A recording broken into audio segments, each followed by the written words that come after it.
I got fascinated a lot towards numbers, stock market and things like that. At that moment, I decided I wanted to do CA, and then there was no looking back. But there were a lot of startup related challenges which I'm able to relate to now. I don't want to say this, but things were much tougher than it is now. So, despite so many years of experience, I treat every day as a new day. Every day there is something to learn, and try to be a better version of yourself.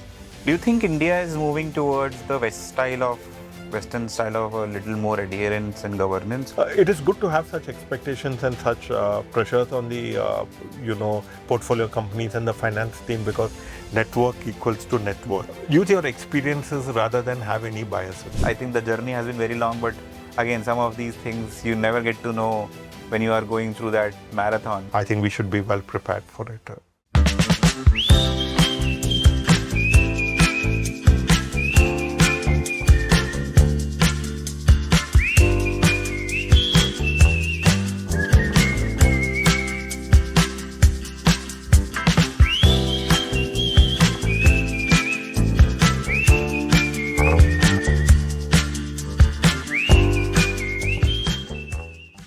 Hi all, welcome to another episode of the FuF Nights by Startup Movers, Founders Unfiltered.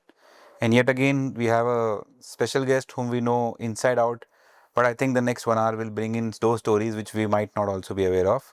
So welcoming today, Mr. Sridhar Subramanian, co-founder at Startup Movers, our company itself, but we thought bringing out these stories are also very critical. So in the next half an hour to 45 minutes, we will unravel the mysteries around what propels experienced professionals to pivot towards startup stories. So from Coke to startup, sir, you rotated around spreadsheets, played golf. What brought you to, fulfilling founders' dreams? Will kind of uncover those stories.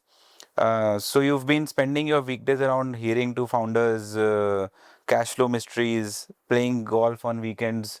So which is more tougher, not putting up the last put, or some founder asking, "Bhai GST का क्या करना है?" So out of those two situations, Of course, solving founder issues is more tougher and more challenging. The only reason is we are measured against that. In golf, at the level at which I'm playing, I'm only trying to improve every day. So there is no, I'm not answerable to anyone over here, there in the golf course. So, here we have a fiduciary responsibility towards the founders, or that's the way I look at it. But it is very challenging, but that's what makes you come to the office every day at 8 a.m. So tell us more about yourself, sir. I mean, who's Sridhar? What has been your life right from birth, childhood, corporate? So I grew up in a very middle class family, and my father used to work in DRDO, Defense Research, and I studied in Bangalore. And uh, my parents gave a lot of importance to education. So even though perhaps at that time it was slightly beyond their means, they sent me to one of the best schools.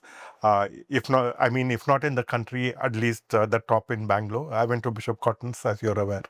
So I did my entire schooling over there.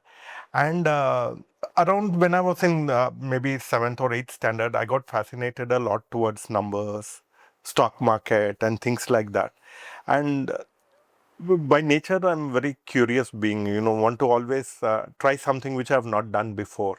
So that curiosity, kept on thing.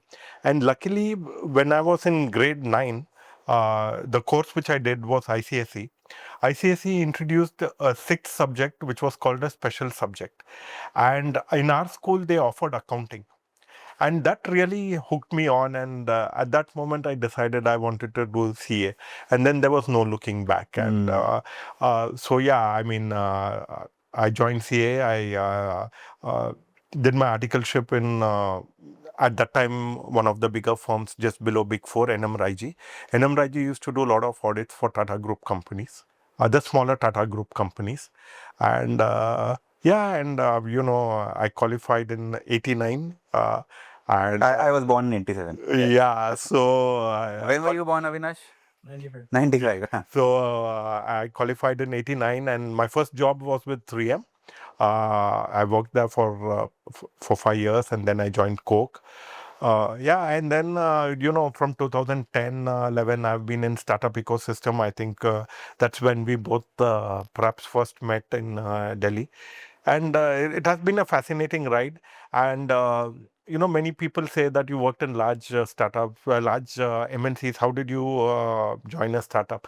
Actually, each of the jobs which I took, 3M or Coke, they were a startup in some stage. In 3M, I was the first accountant.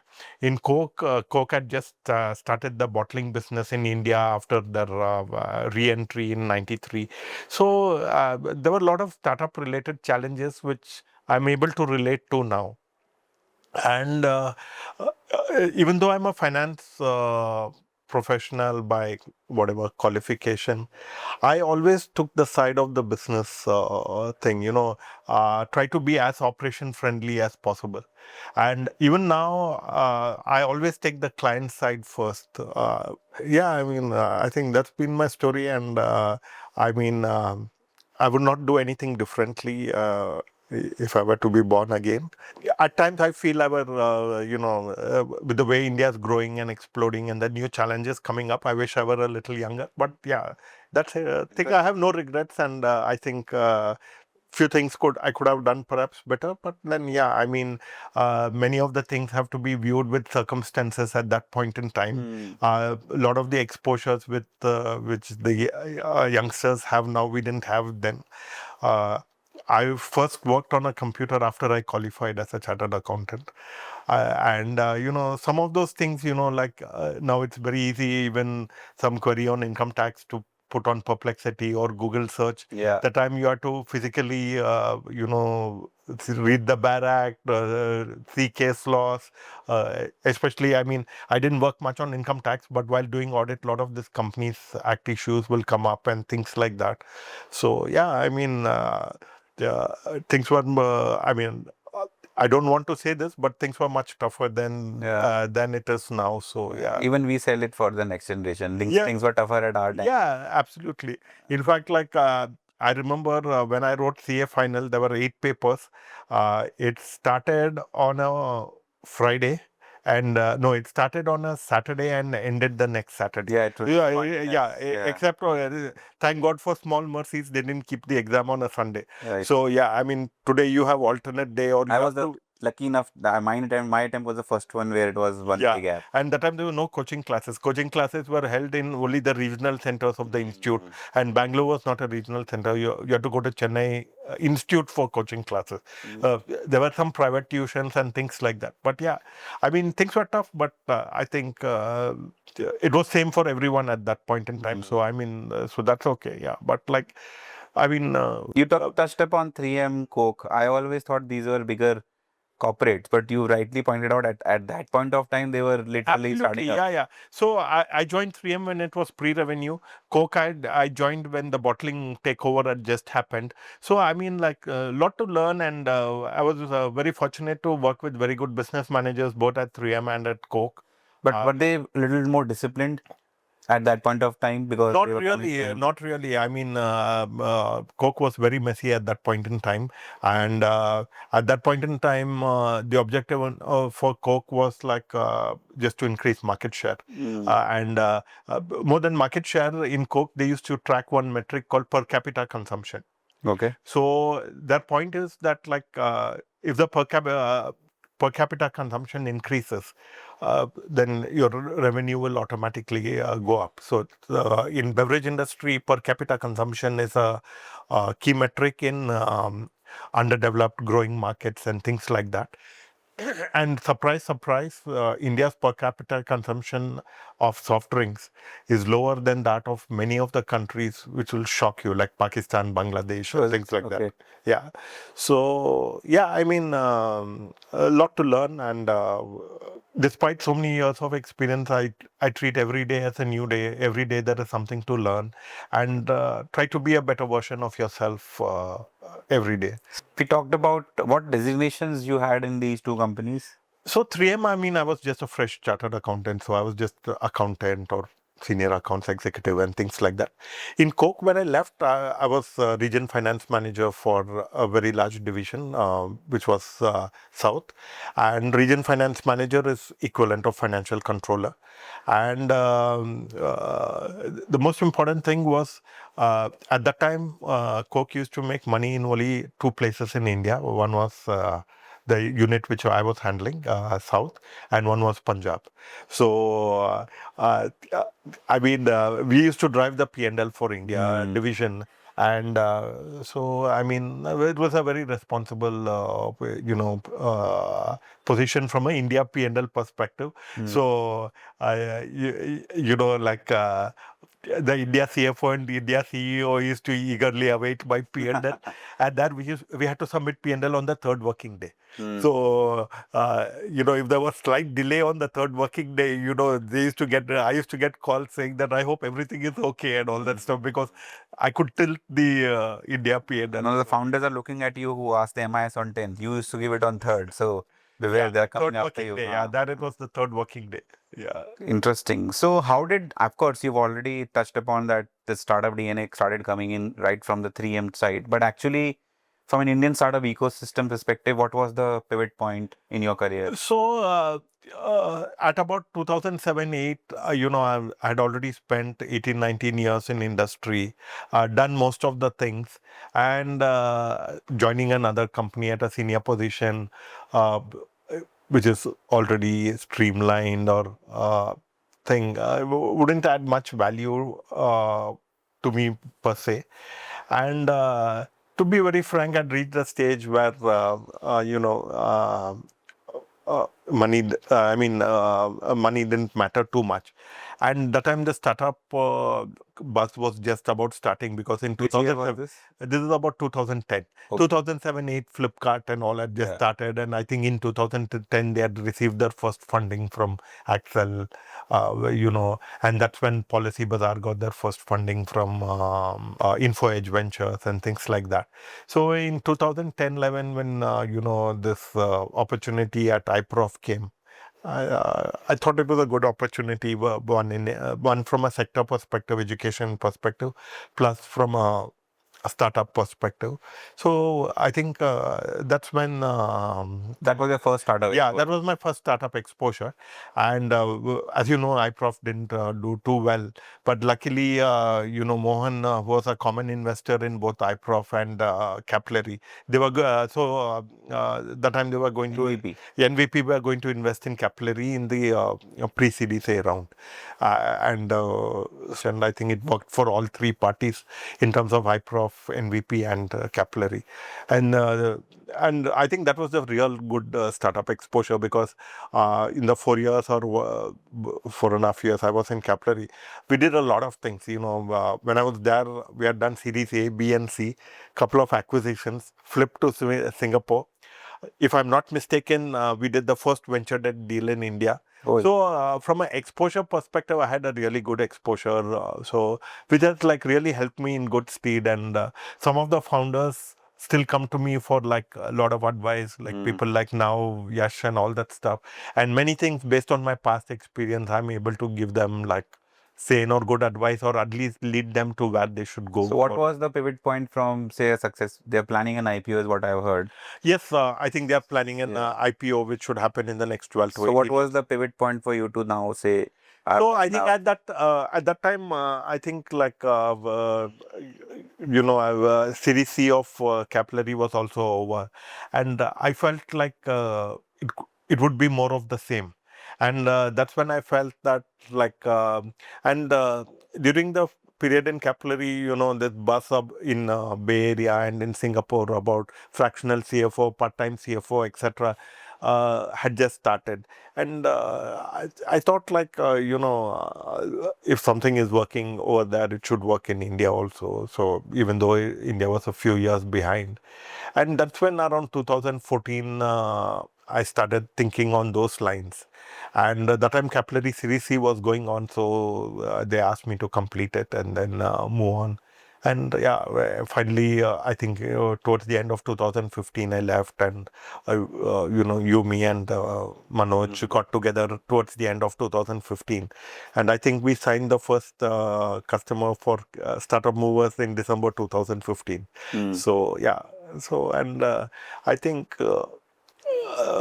I think we built the business slowly. Yeah, so I know this side of the story because people have told me when they did a call to you, and my response to them was, "You're calling a CFO, you're just a startup, so don't dream about things." What was your take when you got that call of there's something happening and would you be interested? How was your reaction and what were your thought process? So I was also thinking for a long time, for at least 2 or 3 years on similar lines. And at that time, my thing was okay. I mean, uh, just to work together and see for some time how it goes, and then uh, I was always sure that if for 2 or 3 years nothing works, I can always go back to another startup or industry or something like that. So from that perspective, I mean, there's no harm, and I'd worked with both of you before. So to that extent, that comfort was always there. Uh, of course, not sure in which direction things would go, more in terms of revenue size and uh, how we will do and execution and things like that. Sometimes it's always good to come out of your comfort zone. Out of the three, in terms of priority, what was the trigger point for you to do the switch? Was it you were finding many founders frustrated? Was it there is a lot of opportunity because West is moving to a fractional CFO?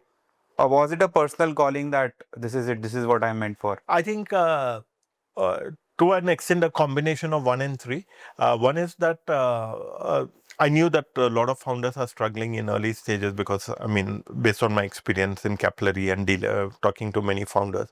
And I also felt that there was a gap in the market in the sense that the traditional CAs are not able to, are not able to understand the issue or communicate to the founders in the startup language. And having been in the startup ecosystem, I felt that there would be a trust factor between the founders and the other side.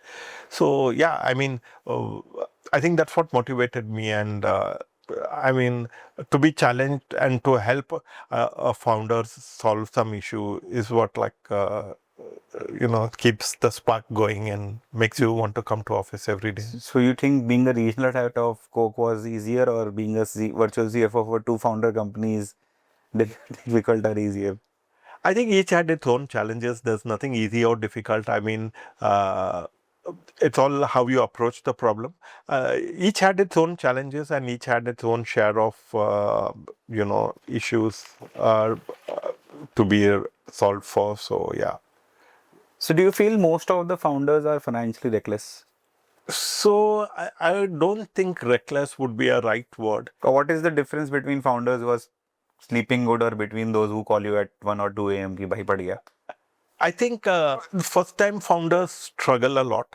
Uh, we have seen it in our own portfolio. First time founders struggle a lot because they don't give so much importance to finance. They're more focused on product, technology, go to market, etc.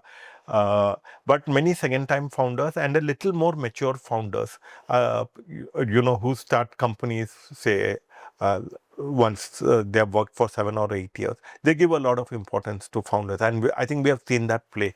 And if you see off late, there are a lot of founders doing a startup after 15, 20 years experience. Yeah. Classic cases are companies like Nika, the founder, was 50 plus when she started. I think, and many such founders are having an edge while raising funds because I think investors have also realized that Maturity. there is a maturity factor, there is a seriousness factor, etc. You talked about the fraternity in between. In fact, I also feel that this ecosystem needs a little bit more, and especially the blend of Gen Z, new age professionals. I know you've told me about stories of your mentorship. What do you feel is a skill set? Because technically, once you've crossed the line, you are a CA. Yeah. What add-on skill sets are needed for a startup ecosystem? What So your my I think my constant crib one about finance professionals and one about the CA course also. I think the CA course has not changed with time. It still focuses on rote learning. I think rather than preparing people for certain practical skills, if you see a CA versus MBA, I mean, and I can say with some conviction because in our family we have a lot of CAs and a lot of MBAs as would be expected in a Tamil Brahmin family. So the MBAs are very good swave in presentation, problem solving things, etc. And I think, and they're excellent in communication. I think these are certain things which CS lack, and to a certain extent, I feel the institute could have done slightly better in some of these things. So that is point number one. This the second comment is of course not for CS alone. As a finance guy or a CFO or a finance manager or whatever position, I think there are two things I think one needs to focus on. One is understanding the business. I think many are not understanding the business. And secondly, provide solutions to the thing rather than, nitpicking or saying that you can't do this. I think a finance professional or a good finance professional or a good CFO needs to win the trust of the business by telling them how to do it. Absolutely. Yeah, so that in a compliant way or thing. I think yeah, in Coke we used to have a term for that called operation friendly. So I think yeah, it's very, very important. And one of the early lessons I learned from one of my managers in Coke. So when I first joined, I was heading finance for a plant which had both production and distribution. So he always used to tell me, whatever you're doing, make sure that you're helping either sales or helping production. If you're doing neither, then you're wasting your time. So basically, what he meant was like, whatever decision you take, make sure it is positively impacting the business. And I think that has stood me and thinking. Even now, I always, I know that many within our own system may be hating me for this, but I always take the side of the founder and see how to provide a solution to him.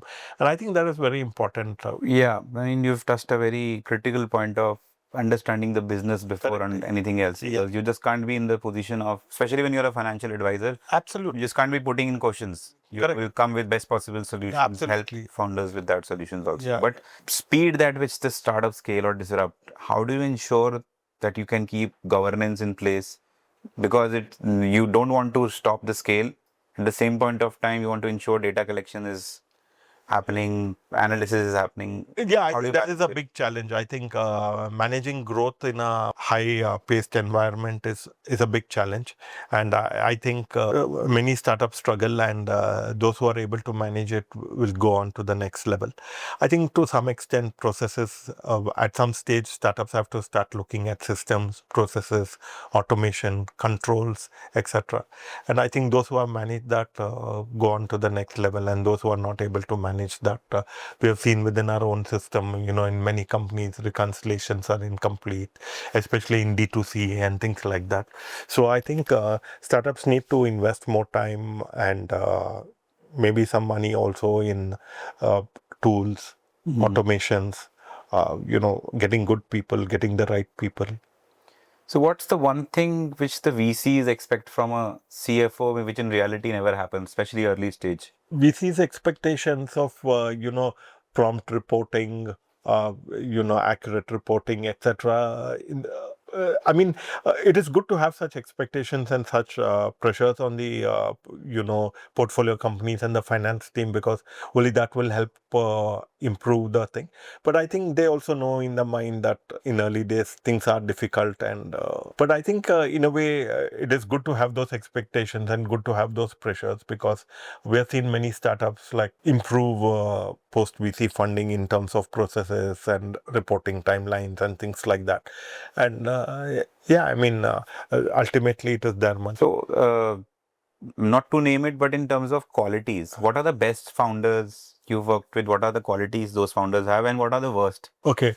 So the best founders, at least whom we have worked with or we have interacted regularly with, they know like what are the things they should focus on and what are the things best left to professionals or good third party vendors who can think, because there is no way a founder can do everything. He needs to know his strengths, focus on those, leave the rest to people who can manage it, and just take constant updates or feedbacks to make sure that things are thing.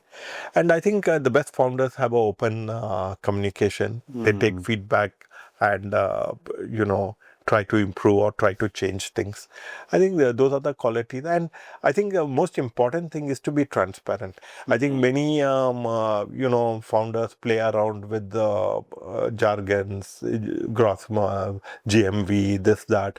I mean, very well, for a long time in the early 2000, number of clicks was a metric. People were Then in late 2010 or in early up to 2015, GMV was a metric. But the only as per me, there is only one metric which is the truth, which is cash flow. I mean, cash in hand is the only gospel truth. So yeah. And what are the worst ones? So the worst ones, I mean, we have seen so many stories of funded companies where there is, wrong revenue accounting, incorrect accounting, so on and so forth. I mean, we don't want to name companies, but yeah, I think there's a real breach of trust where investors put their money and then. Which has been your longest relationship with the founder in the last 8 to 10 I think years? quite a few are there. From 2016, we have File, which just got acquired. So Yashwant and I had worked together before in File as well. So In Capillary. sorry, in capillary. I'm sorry. So that is one, and then I think with Nav Agarwal, I think from November 2016. Then from 2017 we have Amber. So and then Ankur, who started and me first, and now Seamless. I was the first guy he met after he landed in India from Stanford. So I think a lot of these relationships and a lot of this relationship with the VC thing also has worked. Like Rohit of WH. I mean, I know him from 2015-16. For this whiteboard. So whiteboard we have been working from when I was in capillary. So I think so many of these relationships have worked. And though in my previous jobs I was not very good at networking, I think that's something which I've really worked on. And I was telling somebody recently, network equals to net worth.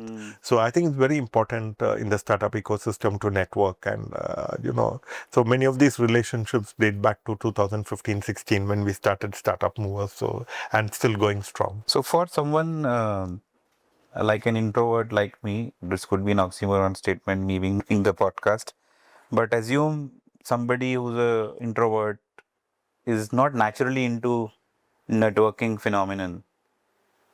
What is it that they can do? Because I think networking comes naturally to you. I also thought I was an introvert before I entered Startup Mover.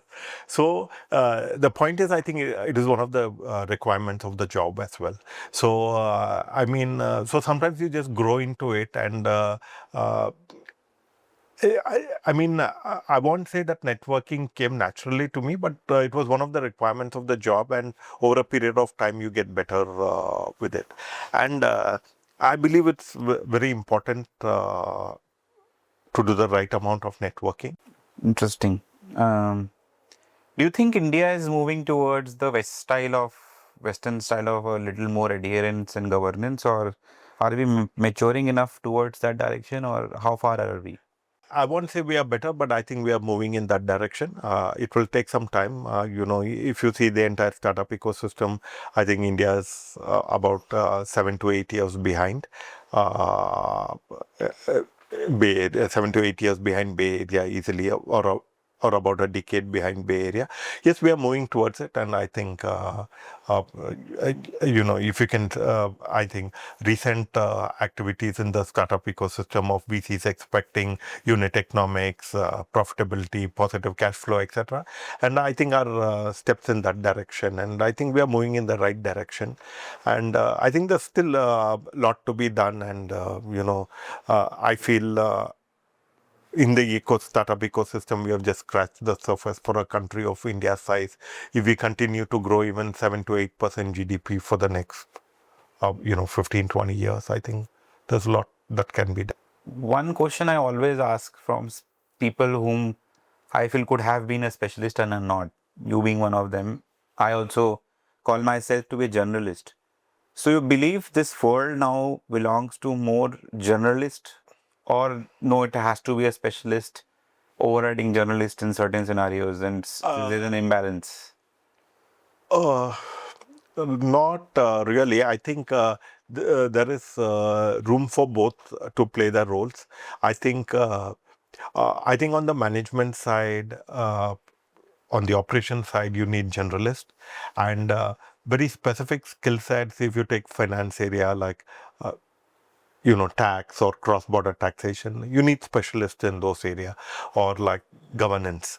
Or compliance, you need specialists in those areas. But in an operational role or in a management role, I feel the world is moving towards generalists rather than specialists. But I think there is, if you're a good professional, there is room for both, and there are roles for both categories of professionals to play. So before I jump on to the future of for you and startup movers, personally, I would want to understand your reflection about yourself. Are you a miser with financial freedom, or you are a zen and a master of abundance? I'm not a miser with financial freedom, but of course, yeah, I mean, I can't spend on some of the things like Gen Z spends on. So, to some extent, yeah, and it's also a reflection of your childhood and the era in which you grew up. So, I grew up in an era of shortages. I mean, I don't know how many of you can relate to it, but in 70s there was emergency. Yeah. So I still vividly remember some of the things. There were a lot of shortages. You had to stand in queues to buy Rations, sugar. yeah. You had to stand in queue to buy rice from the fat rice shops. When I was in school, I had to stand in queue to buy a bus pass to go in the. So there was an era of shortages, and in fact, many of those can be related. Like, when if you take a Bangalore to Delhi flight, the moment the flight lands, people want to stand up and take out their luggages. It's all a reflection of being born in an era of shortages. So, that's why when the gate opens, people run and things like that. I think it has nothing to do with Indians being bad mannered or something. I think it's one era of shortages. I mean, I think many cannot even relate to it, but in the 70s and 80s, you had to take a check leaf and go to the bank to withdraw your own money, stand in a queue to withdraw your own money from your own account. And at times I've stood in queues for 40, 45 minutes, etc. in, in Canara Bank or State Bank of India and things like that. So that is the era in which you grew up in, and some of your thought process, decision making are governed by some of those things, So, I mean, just to give you an example, it's not about affordability, but I would still prefer a 20 rupees coffee in a Darshini as compared to a 200 rupees coffee in Starbucks or something like that. I had a question there, yeah. Yeah, so it's all an era of shortages, and it's all a generational shift, The way my daughter leads her life is completely different, and her thought process about money and all are completely different, and things like So two radical changes. In fact, I'll combine both. I wanted to ask them on a different tangent. But there is this Gen Z style of working, and we see that in when we hire an Sure. expectation, and then along with it comes the AI Yeah. mode of working. When you combine both, do you feel things are about to radically change, or founders will still mess up filing their returns and it's going to be the same? I think it'll be a combination of both. Repeat tasks will get automated. Quality of decision making will improve because the quality of reports, quality of data, etc., will improve. I think people are afraid of accountants losing jobs or CAs losing jobs. I think those are all too far fetched. I think you'll be better equipped to take superior decisions. That is how I would put it. So do you feel that in terms of startup movers and yourself, the more growth is India centric, or you see startup movers going global? I think at the cost of sounding like a stuck record, I think we have badly scratched the surface as far as India is concerned. And I think uh, uh, I would rather go deep than wide. And I think there's a lot more to be done in India. In fact, there was a post by Aviral of AJVC 2 or 3 days back. Yes, He said, best one. yeah, he said, I think if I'm not mistaken, 30% of their leads come from uh, outside the top 6 or 7 cities. So tier 2, tier 3 cities. Yeah, tier 2, tier 3 cities. That's where the real growth is. That's where the real growth is. I think there's lots to be done still. We have badly scratched the surface. And I know that I think international expansion, I think can be managed through partnerships and things like that, where existing Indian founders want to set up in US or vice versa and things like that. But I think tier 2, tier 3 will see the next big wave of growth and funding. And I think we should be well prepared for it. You've also been on the angel investing side. So when you choose a bet, do you play golf with the founder or you check their MIS? So neither. I think the few investments we have done have been so early. There have been no MISs to check per se. So I think most of it is gone with the idea and with the founder. I mean, founder pedigree and idea. I think, yeah. What has been your best bet so far? I mean, too early to say, but I'm very excited about the Petal investment. Yeah. Nice. So if you have to kind of differentiate, you use the word founder pedigree, right? How do you define a founder pedigree? What are the variables you look at it? I mean, from an angel investor standpoint or from a VC standpoint, where there is no data to look at, you have rightly said. What is it that you want to look at? So one is the background. Secondly, does he have the staying power to get it done? Can he dirty his hands and get on execution mode? So I think these are some of the characteristics of a successful founder. And does he have a big vision? I mean, yeah, I think one of the events, Kunal was the keynote speaker. So he said, create your own tab. I mean, people talk of, you as yeah, exactly. So I think these are some of the characteristics of a good founder, is he grounded? Can he attract good talent? I think these things, you can get a sense. I mean, you can never be 100% correct in all these things, but you can get a sense with a few interactions. Yeah. So usually founders come with little bias, right? Especially the experienced ones. What are the few legal financial myths you will want them to unlearn when they come to you? Because most of the times there could be conversations which are biased, where they have some bias coming in, you have your own set of suggestions, but they don't match. So, I mean, in terms of experienced founders who have already or experienced people who are moving from industry to, I think the important thing is to understand that in a startup you have to start from day zero and use your experiences rather than have any biases. I mean, use your experiences, best practices, etc. So having biases, I think, doesn't make any sense. And if somebody has worked for 15, 20 years in the industry and then doing a startup, I think they understand what it takes to succeed. So yeah. Yeah. So golf membership is more valuable or a early stage startup investment?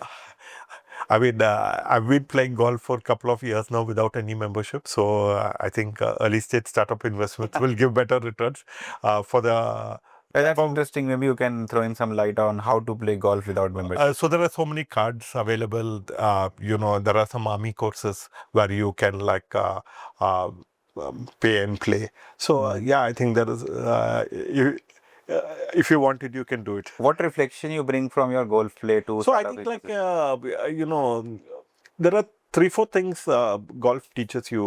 Okay, one is that I don't know how many of you know that even in professional golf, there is no referee or I know thing. it's a- You have to keep your own score. Yeah. So that brings a lot of character. I mean, there is only God above who's seeing. So I mean that tells a lot about the character of the person. And normally a golf game takes about 4 to 5 hours or 3.5, 4 hours.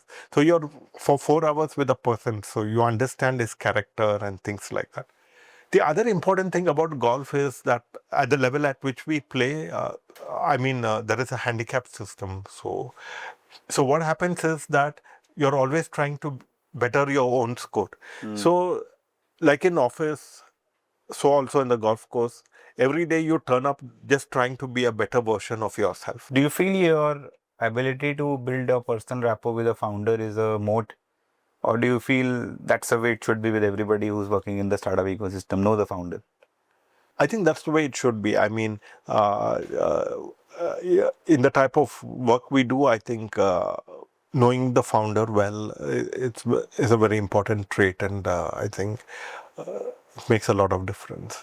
Got it. So, building a startup is, say, a sprint or a marathon or the combination of both?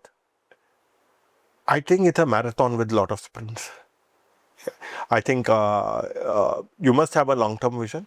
At the same time, cannot ignore short-term requirements. And I think more than sprint or marathon, I think you should be quick on your feet. So not all decisions which you take are going to be successful or going to give results, but you must know when to cut it. That is where the importance of data. So always look at data. I know that many founders keep spending on Facebook ads, Google ads. How many of them are calculating ROI? I don't know. So, I mean, we must keep taking quick decisions, cut out the things so that, at any time, what they use stop loss in investing. I think we must always have that thing. Yeah. So, we've been doing a marathon, but let's end this podcast with a little bit of sprint. Sure. So, I'll have a quick rapid fire questions, but keep it as short as possible. And Sure. I think some of them you've already touched upon. Coffee or filter coffee? What powers your workday? I prefer filter coffee at Rameshwaram. If you were not a CA, what would you be doing? I really don't know because my decision to do CA was perhaps taken around when I was like 11 or 12. And at that time I had no other concrete thoughts on what else I would have done. Playing golf. No, not really. I mean, golf and all came very much. I mean, at that stage, we could not even dream of such things.